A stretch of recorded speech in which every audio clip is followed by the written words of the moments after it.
Semua sehat, Bu? Alhamdulillah. Sore ini insyaallah kita akan membahas tentang apa perbedaan musibah, ujian, cobaan, dan bala. Itu adalah 4 hal yang berbeda.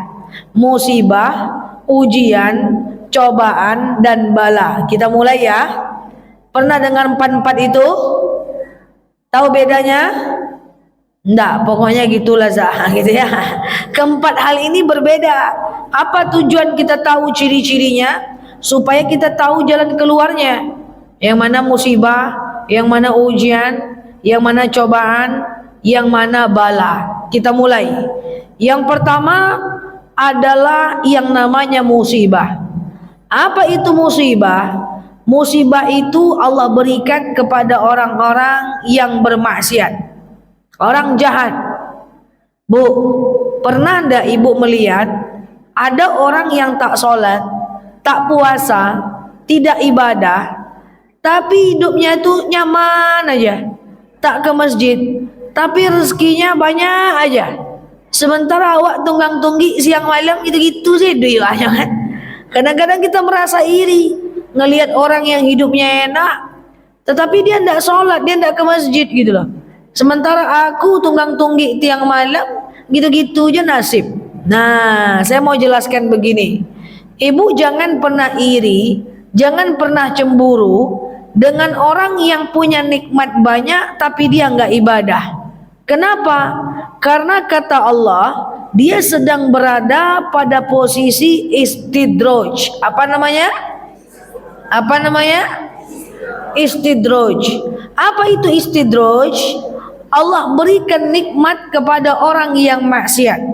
Kau tak sholat, ini nikmat. Kau tak puasa, ini nikmat. Kau tak ibadah, ini nikmat. Allah kasih nikmat kepada orang yang bermaksiat. Kau tak sholat, ini nikmat. Kau tak puasa, ini nikmat. Kau tak ibadah, ini nikmat. Allah biarkan, Allah kasih nikmat. Sampai kapan? Hatta yataqatta, sampai Allah cabut nikmat itu secara mendadak. Ujung-ujungnya PHK mendadak, stroke mendadak, rumah terbakar mendadak. Itulah yang dinamakan dengan istidraj. Makanya jangan bangga, jangan iri ngelihat orang yang nikmatnya banyak tetapi dia maksiat, dia sedang dicuekin oleh Allah, dia dalam situasi yang ngeri, dalam situasi yang sangat sulit, dia sedang istidraj. Jadi prosesnya namanya adalah istidraj. Ujungnya adalah musibah. Makanya orang-orang yang makan warisan yang bukan haknya, setahun, 2 tahun, 10 tahun hidupnya aman, tapi nanti usia udah 20 tahun dari dia melakukan kesalahan, ada aja yang terjadi. Entah rumahnya terbakar, entah anaknya nggak ada yang sukses satupun, entah hari tuanya susah, entah sakit-sakitan. Itulah musibah. Musibah datang kepada orang yang bermaksiat. Maka hati-hati Bu, saya minta maaf kalau ada di antara kita merasa tidak taat, sholat bolong-bolong, puasa tak terganti, suka ngomongin orang, tapi hidup baik-baik aja. Hati-hati, bisa jadi kita istidraj. Tinggal nunggu waktu agar kita Allah akan jatuhkan. Nauzubillah. Ada teman saya bilang, dia protes dengan ceramah saya. Nel, iya, kata kamu bakti dengan orang tua itu wajib. Iya, saya sampaikan. Wala taqul lahuma uffin wala tanharhuma wa qul lahuma qaulan karima. Dengan orang tua ngomong aja kau dosa, apalagi kau benci dia dan ucapkan perkataan yang baik buat dia. Lalu kawan saya protes, Nel, ndak ada tuh do. Ngapa ndak ada? Aku aman-aman aja nya. Ndak pernah aku ke rumah orang tua, aku baik-baik aja hidupkunya. Ndak pernah aku jenguk emak bapakku, aku sibuk dengan istriku, aman aja hidupkunya. Saya bilang, kamu itu tidak aman. Kamu itu sedang istidraj. Allah diamkan kamu saat kau tak bakti. Allah kasih kau rezeki saat kau tak taat. Allah kasih kau uang saat engkau bermaksiat. Ingat, kalau kau tak berubah, maka musibah akan datang. Nggak ada gitu doh, kata saya sambil bercanda. Ayolah, kata saya. Rupanya saya cerita itu, dia cerita itu saat buka bersama bulan Ramadan. Setelah Idul Fitri, Saya dapat telepon, Nel, benar yang kau bilang. Maksudnya apa? Benar yang kamu bilang. Maksudnya apa? Ternyata perusahaan saya ada pemutusan hubungan kerja. PHK dia. Hanya 5 minggu dari jarak saya ngomong. Itu 5 minggu itu sebentar, Bu. Kadang-kadang istidroj berpuluh-puluh tahun baru nampak. Berpuluh tahun baru nampak. Baru nampak musibah itu datang. Itu 5 minggu cuma sebentar dan lebih cepat lebih baik. Kenapa lebih cepat lebih baik? Biar kita segera bertaubat. Jadi itu istidroj. Maka lawan kita bukanlah lawan orang-orang yang rezekinya banyak tapi dia enggak ibadah. Maaf izin saya, kalau ada anak bujang ibu, anak gadis ibu sukses, rajin dia, naik jabatan dia, jadi manajer dia, jadi direktur dia, ingatkan dia, nak, kamu jangan sampai istidroj. Dunia kamu bagus, tapi kalau kau tak imbangi dengan ibadah, musibah akan datang kepadamu. Bilang sama dia, karena kalau kita sibuk dengan dunia, musibah akan datang. Makanya supaya tidak terjadi istidroj, semakin tinggi nikmat, semakin tinggikan ibadah. Dia ngikut, semakin tinggi nikmat, semakin tinggikan ibadah. Semakin tinggi nikmat, semakin tinggikan ibadah. Naik gaji, tambah sedekah subuhnya. Naik gaji, tambah tahajudnya. Naik penghasilan, tambah sedekahnya. Supaya imbang antara nikmat dan amal. Kalau tidak imbang dia, maka dia akan jadi istidroj. Harus imbang dia. Dapat uang dari anak lebih banyak, tambah solat duhanya. Dapat anak dari anak lebih banyak, tambah tahajudnya. Masya Allah. Supaya tidak istidroj. Nanti ujung-ujungnya akan kena musibah. Oke, ini yang pertama. Musibah Allah turunkan kepada orang yang maksiat, pembuat dosa. Orang-orang yang berdosa. Sebelum saya lanjutkan ke poin ujian, Bu, hati-hati dengan dosa ya. Saya sering sampaikan, dosa itu tidak hanya Allah balas di akhirat. Dosa itu Allah juga akan balas di dunia. Jadi dosa itu bukan Allah tampakkan di akhirat. Dosa itu Allah nampakkan juga di dunia efek sampingnya. Apa efek samping dari dosa? Satu, dengan dosa hati kita tidak tenang. Jadi kalau ada di antara kita si galau terus, gegana, gelisah, galau, merana, risau taruh, tidak jelas, risau aja pokoknya, risau aja. Apa masalah? Tidak ada lah. Risau-risau aja ya. Ya masalahnya apa? Tidak tahu aku dong. Sampai saya kalang kau. Apa masalah? Tidak tahu dong. Risau-risau aja ya. Bisa jadi itu karena dosa. Itu karena dosa. Nauzubillah. Yang kedua, efek samping dari dosa adalah akan susahnya urusan kita. Susah aja urusan kita. Mau ngurus kartu keluarga susah, ngurus KTP susah, masukkan anak sekolah susah, susah semua. Mau daftar umroh susah, surat nikahnya hilang lah, susah aja. Surat nikah lah ya boleh mak. Ada. Susah aja urusan kita. Masukkan anak sekolah susah, cari anak sekolah susah. Cari sekolah buat anak susah, cari kerja susah, susah aja urusan. Itu ciri-ciri bisa jadi karena dosa. Hati tak tenang, urusan susah. Kemudian yang ketiga, efek dari dosa adalah doa kita nggak diijabah. Capek berdoa tunggu-tunggi, ndak juga hilal tuh datang. Itu bisa jadi karena dosa kita. Dan terakhir, efek dari dosa adalah kita jadi susah menangkap ilmu pengetahuan. Ceramah tiap Jumat sore, apalah cakap Pak Ustaz, lain ujung lain pangkal. Pulang ke rumah pening.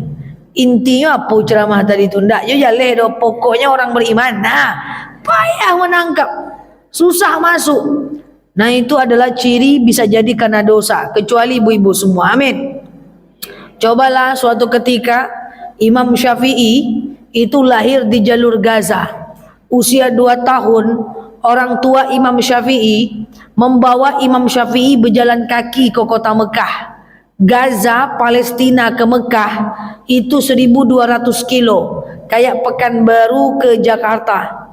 Supaya anaknya mau belajar, dia gendong anaknya jalan kaki dari Gaza ke kota Mekah.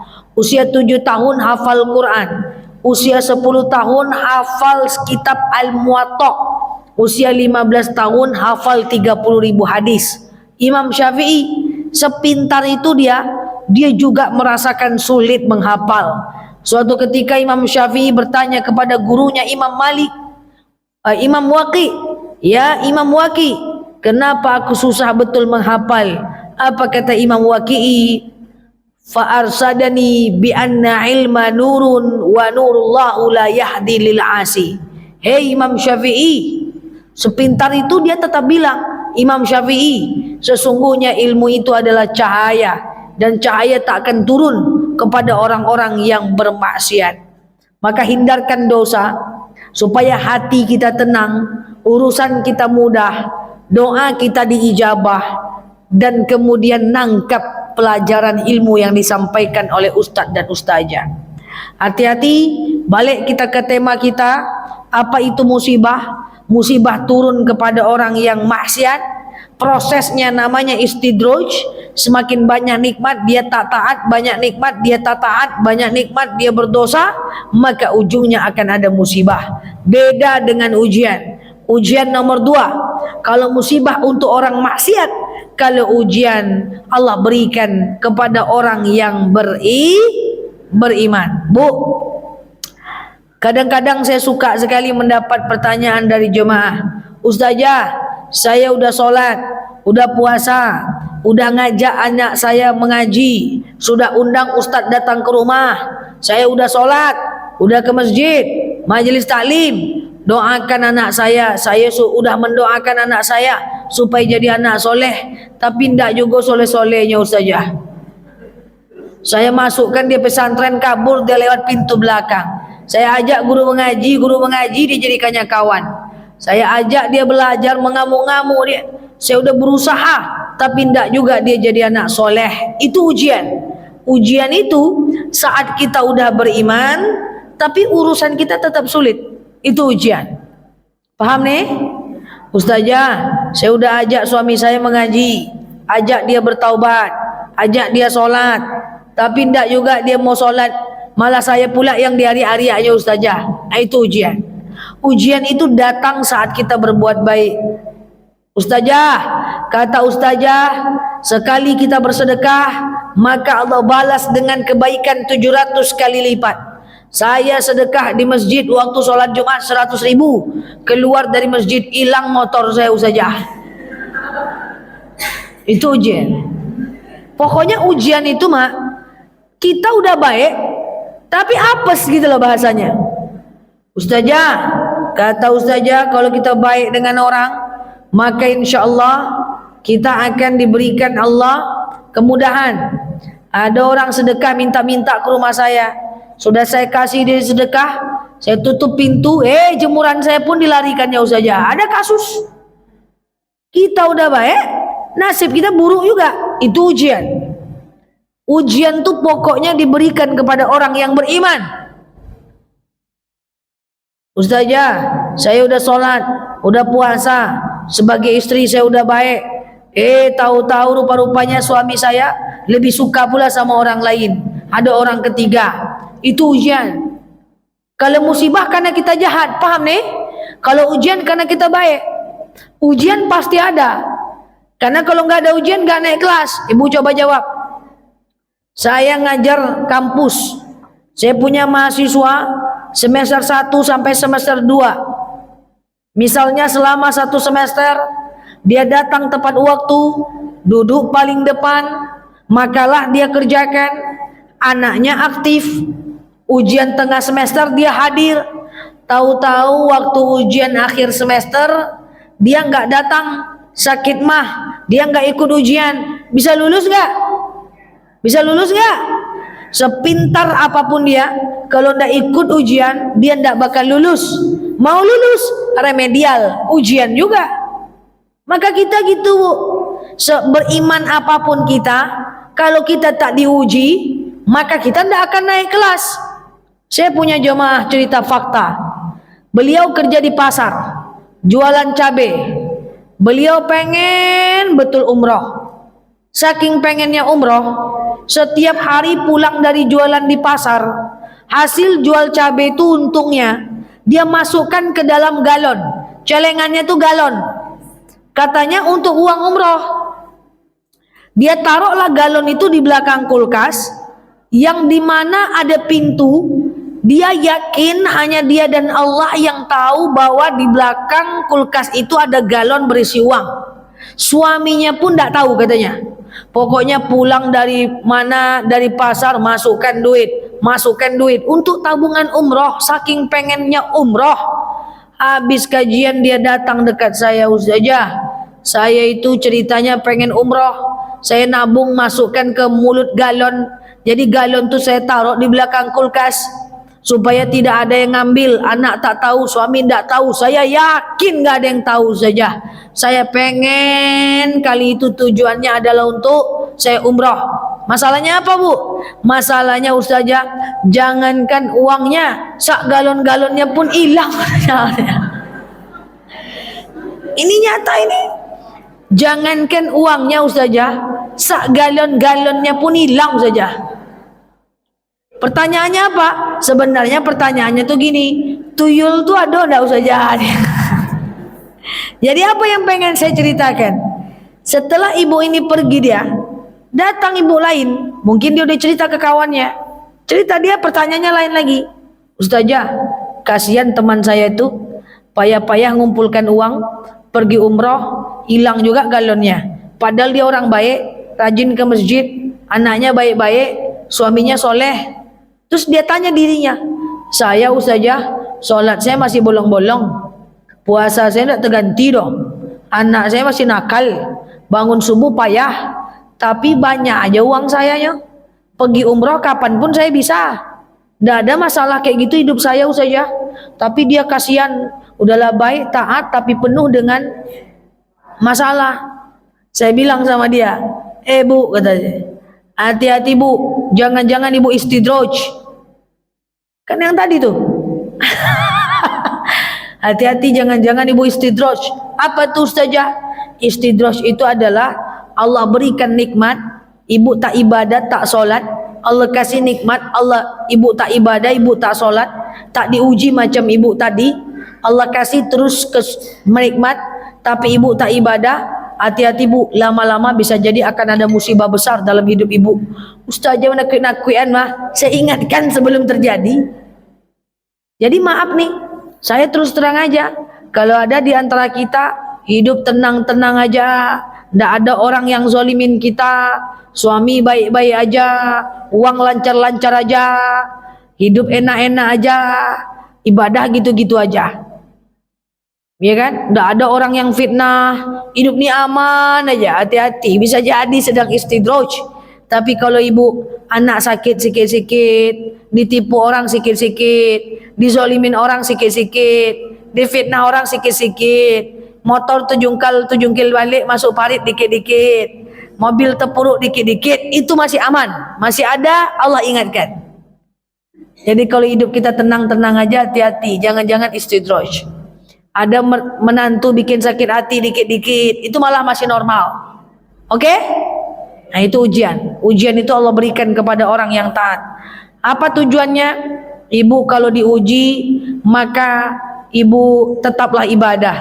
Karena ujian itu adalah Allah itu ingin melihat apakah dengan dikasih ujian kita tetap ingin taat atau tidak. Itu kan diuji. Sama dengan ibu, sering kan suami istri saling menguji. Kalau aku kayak gini abang masih tetap sayang gak? Kan gitu. Kalau adik kayak gini masih tetap sayang gak sama abang? Kan kayak gitu. Sama Allah gitu juga.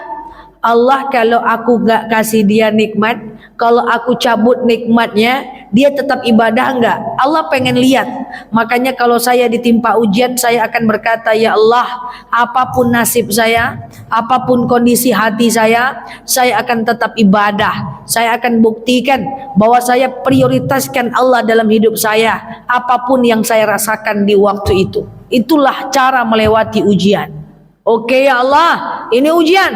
Apapun yang terjadi, saya tetap akan ibadah, ingin membuktikan bahwa saya adalah makhluk yang setia kepada Allah, apapun kondisi perasaan saya.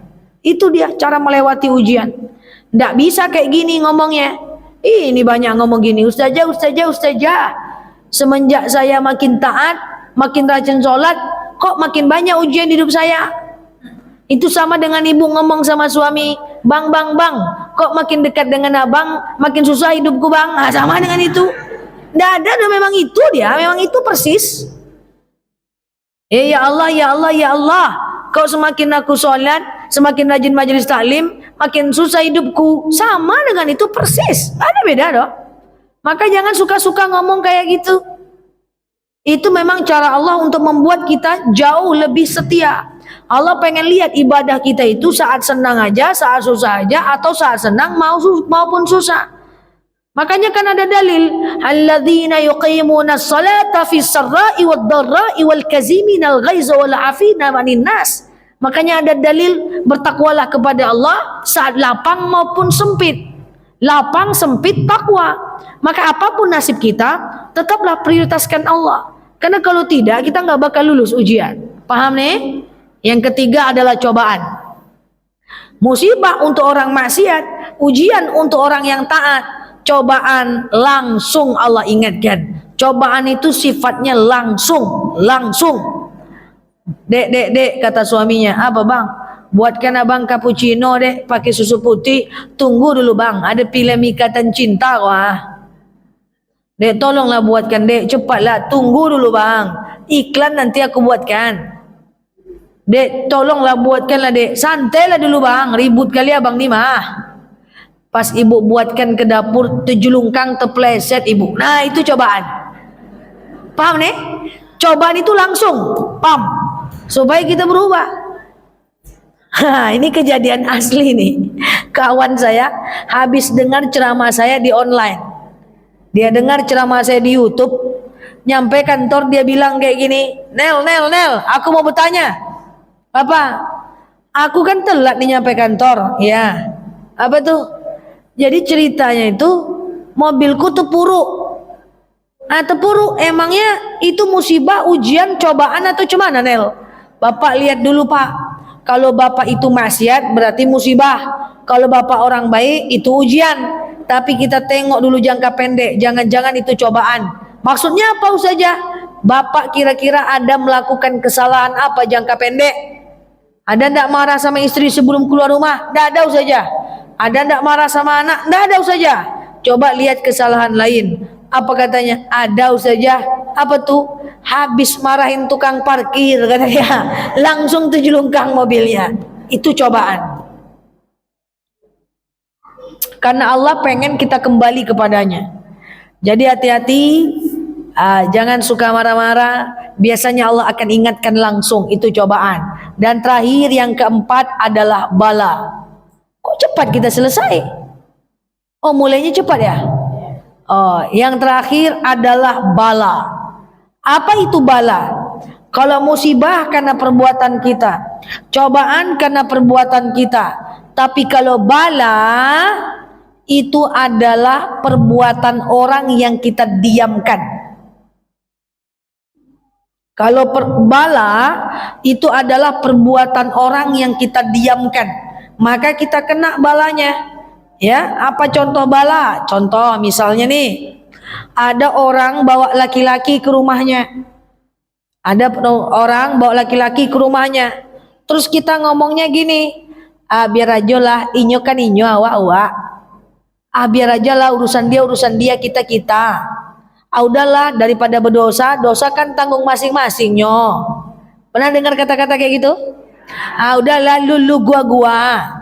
Udahlah, daripada berkelahi, diam-diam aja lah kita. Akan dia nggak ganggu kita doh. Santai aja lah, yang penting tanggung urusan masing-masing. Ada orang salah, ibu cakap kayak gitu, saya pastikan kita kena bala. Bala itu perbuatan orang yang salah kita diamkan. Bala itu bisa berbentuk macam-macam. Entah rezeki kita sulit, entah masyarakat kita kebanjiran, entah suami kita nanti akhirnya jadi sulit rezekinya. Agama Islam ini tidak pernah disuruh ngurusin diri sendiri. Agama Islam ini disuruh ngurusin orang lain. Makanya ada dalil la yu'minu ahadakum hatta yuhibbu li akhihi ma yuhibbu li nafsik. Tak beriman kalian sampai kalian mencintai saudara kalian seperti kalian mencintai diri kalian sendiri. Dalam dalil lain dikatakan idza ra'al munkar falyughayyir, kalau melihat kemungkaran ubah kemungkaran itu. Dalam dalil lain dijelaskan ta'awanu 'alal birri wat taqwa wa la ta'awanu 'alal ismi wal 'udwan. Salinglah kalian tolong menolong dalam kebaikan. Masya Allah, Islam tidak pernah disuruh ngurusin diri sendiri. Islam nih ngurusin bagaimana orang lain bisa taat, bagaimana orang lain bisa beriman, bagaimana segala kemaksiatan bisa dituntaskan. Kalau agama Islam ini suruh ngurusin diri sendiri, maka udah lama saya berhenti ceramah. Makanya ibu-ibu, tapi mengingatkan orang itu ada caranya, ya. Mengingatkan orang itu ada caranya. Tidak bisa mengingatkan orang itu pakai bahasa yang terlalu tinggi. Makanya ada dalil khatibun nas biqadri ukulihim. Ajarkan orang sesuai dengan kemampuan akalnya. Janganlah nanti ibu dengar orang gosip, ibu ngomong gini, woi Rasul pernah bersabda, jangan. Mengamuk dia nanti. Iya kan? Bang, bangunkan suami sholat, tak terbangun dia. Ingatkan, tak terbangun dia, ingatkan. Jangan pakai bahasa aneh. Bang, ara'aital ladzi yukadzibu biddin. Tahukah engkau orang-orang yang dusta agama? Alladzina hum an salatihim sahun. Orang yang lalai dalam solatnya. Kau pendusta agama bang. Ganti pula nama babangnya di handphone, pendusta agama. Tak bisa. Nasihatin orang itu harus baik-baik. Walaupun kita wajib nasihatin orang, tapi tidak boleh menyakiti. Mengingatkan tidak boleh menyakiti. Mengingatkan tidak boleh menyakiti. Ingat, tugas kita cuma mengingatkan supaya bala tidak datang kepada kita. Tapi perkara dia mau berubah atau tidak, itu adalah urusannya dengan Allah. Paham ya? Paham ya ibu-ibu ya? Baik, demikian dari saya. Wallahu a'lam bishawab. Musibah Allah berikan agar kita bertobat, ujian Allah berikan agar kita taat. Apa lagi?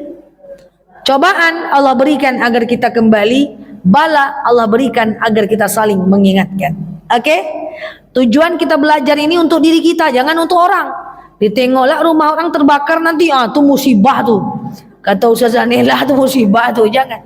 Jadi tengok dulu, kalau dia taat berarti dia ujian. Kalau dia maksiat berarti itu musibah. Oke? Jadi kalau kita terjadi sesuatu kita ingatkan dalam diri kita. Kalau kita taat berarti itu adalah ujian. Kalau kita maksiat berarti itu adalah musibah ya. Demikian dari saya. Wallahu a'lam bishawab. Ala hazihi niyah. Al-Fatihah.